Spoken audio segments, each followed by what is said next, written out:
Imported حکومت کا عمران خان پر ایک اور الزام۔ عمران خان نے بطور وزیر اعظم 3 قیمتی گھڑیاں اسلام آباد کے واچ ڈیلر کو فروخت کیں۔ یہ گھڑیاں ان گھڑیوں کے علاوہ ہیں جو پہلے میڈیا میں رپورٹ ہوئی تھیں۔ گھڑیوں کی مالیت 15 کروڑ 40 لاکھ روپے تھی۔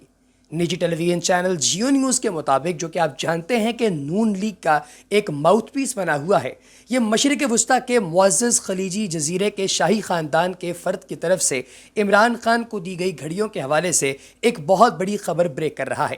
وہ کہتے ہیں کہ یہ گھڑیاں عمران خان کو دی گئی تھیں، جو کہ سرکاری طور پہ توشہ خانے کے اندر جمع کروائی جانی تھیں اور توشہ خانے کے اندر ہی رہنی چاہیے تھیں۔ عمران خان نے اسلام آباد کے واچ ڈیلر کو گھڑیاں فروخت کر کے مجموعی طور پر 3 کروڑ 60 لاکھ روپے کمائے تھے۔ یہ گھڑیاں خلیجی ممالک کی ایک امیر شخصیت نے انہیں دی تھیں۔ یہ گھڑیاں ان گھڑیوں کے علاوہ ہیں جو پہلے میڈیا میں رپورٹ ہو چکی ہیں۔ پہلے اس معاملے کو یہ کہہ کر دبا دیا گیا کہ قومی سلامتی کا معاملہ ہے، لیکن اب آہستہ آہستہ یہ خبر باہر نکل رہی ہے اور بریک ہونے کے بعد بہت سے ایسے راز ہیں جن پر سے پردہ اٹھایا جا رہا ہے۔